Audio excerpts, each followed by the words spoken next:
वो स्टूडेंट्स जो साल भर किताबों से दूर रहते हैं, उनके लिए एग्ज़ाम्स ऐसे ही है जैसे एक ओवर में 36 रन्स बनाना। But you don't need to panic any more, because इस चैनल की हर वीडियो की तरह इस वीडियो में भी आपको रियल और एक्चुअल हेल्प प्रोवाइड की जाने वाली है about the fastest way to cover your syllabus in less time. Exam करीब आ चुके हैं, टाइम बहुत कम है और सिलेबस बहुत ज़्यादा।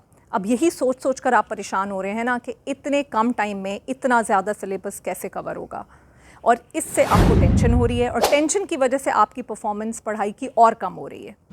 आपकी इसी प्रॉब्लम को सॉल्व करने के लिए हम आपके लिए आज की वीडियो लेकर आए हैं। आज की वीडियो में हम 4 एरियाज़ को टच करेंगे। नंबर 1 कि टाइम मैनेज कैसे करना है, कैसे ह्यूज सिलेबस को स्मार्टली कवर करना है, डिफ़िकल्ट टॉपिक्स को कैसे याद करना है, और लास्टली आप अपनी स्टडी एफिशिएंसी को कैसे बढ़ा सकते हैं, यानी मिनिमम एफर्ट के साथ मैक्सिमम रिजल्ट कैसे ला सकते हैं। सो चैनल को जल्दी से सब्सक्राइब करो so that you don't miss out on actual helpful content. किसी भी एग्ज़ाम को क्रैक करने के लिए आप सबसे पहले ये डिसाइड करोगे कि आप अपना टाइम कैसे मैनेज करोगे।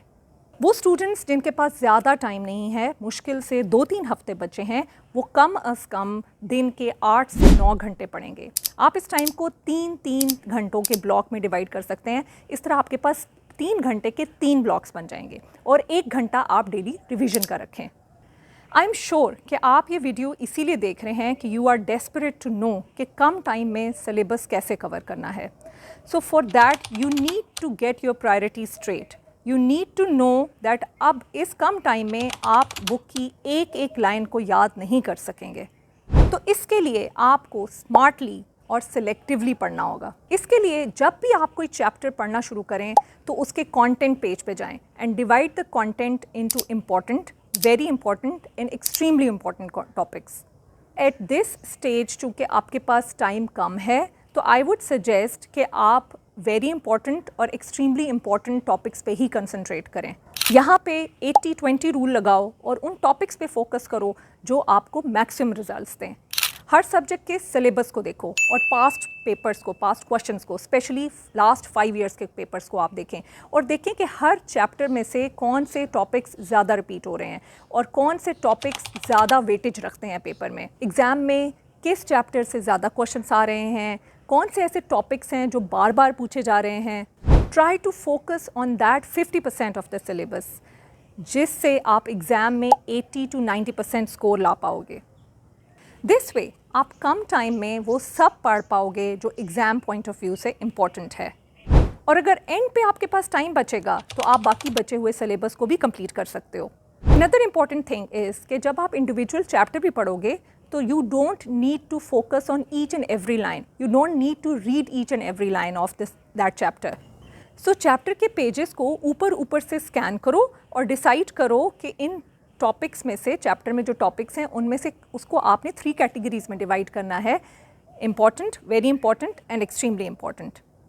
As you need to focus only on very important and extremely important topics. What I used to do is that I used to put a star or a tick mark against the very important and extremely important topics, because we have to focus on high yield topics only. Our strategy is to finish the core material. आप चीज़ों को समझ कर पढ़ो, उनको understand करो, लेकिन अपना focus उन्हीं topics पे करो जिनको याद रखने का ज़्यादा फ़ायदा है। अच्छा, ऐसा भी हो सकता है कि कुछ चैप्टर्स या कुछ सब्जेक्ट्स ऐसे हों जिनको आपको स्टार्ट से एंड तक पढ़ना पड़े, जिसकी हर लाइन आपको पढ़नी पड़े और याद करनी पड़े, क्योंकि उसका वो पूरा चैप्टर ही इम्पॉर्टेंट है। ऑब्वियसली ऐसे चैप्टर्स को या ऐसे टॉपिक्स को आपको ज़्यादा टाइम देना पड़ेगा, आप उन्हें एक सिटिंग में फ़िनिश नहीं कर सकते। तो ऐसे डिफ़िकल्ट टॉपिक्स या जिनको इन डेप्थ स्टडी चाहिए, उनको आप दिन के जो 3 आवर्स के मैंने आपको बताया कि आप ब्लॉक्स बनाएं, उनको आप एक के बजाय 2 ब्लॉक्स दे सकते हैं। यानी आप उनको डेली बेसिस पे ज़्यादा टाइम एलोकेट कर दें। आप उन्हें डबल टाइम एलोकेट करोगे और होपफुली टाइमली फिनिश भी करोगे। अनदर थिंग जो आपको हेल्प कर सकती है वो है टेस्ट सीरीज़ या पास्ट पेपर सॉल्व करें। अगर आपके पास पूरी टेस्ट सीरीज़ सॉल्व करने का टाइम नहीं है तो टेस्ट के क्वेश्चंस या जो 5 ईयर्स के लास्ट क्वेश्चंस हैं उनको ऊपर से देखें, स्क्रॉल करें और आप अंदाज़ा लगाएं कि उसमें से आपने जो पढ़ा है आप कितना रिटेन रख पा रहे हैं। Last very important thing to focus on is the quality over quantity.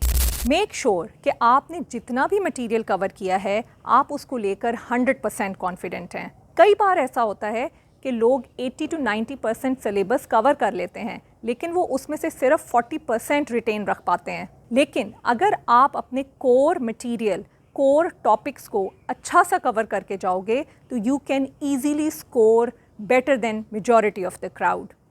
Core subject को रिटेन रखने का और रिवीजन करने का एक बेस्ट मेथड रिवीजन क्वेश्चंस या प्रैक्टिस क्वेश्चंस करना भी है।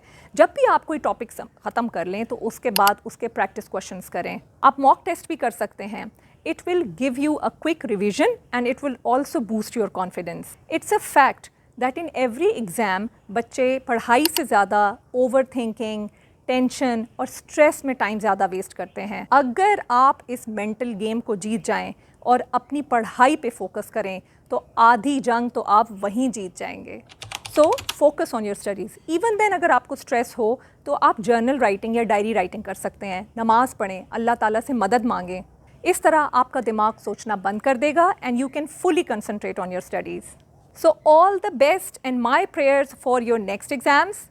वीडियो अच्छी लगी है तो लाइक करें और अगर ज़्यादा अच्छी लगी है तो फ्रेंड्स के साथ शेयर करें और अगर आप हमें सपोर्ट करना चाहें तो सब्सक्राइब करें। और भाई कमेंट सेक्शन तो आपके लिए ही है, भर दें इसको।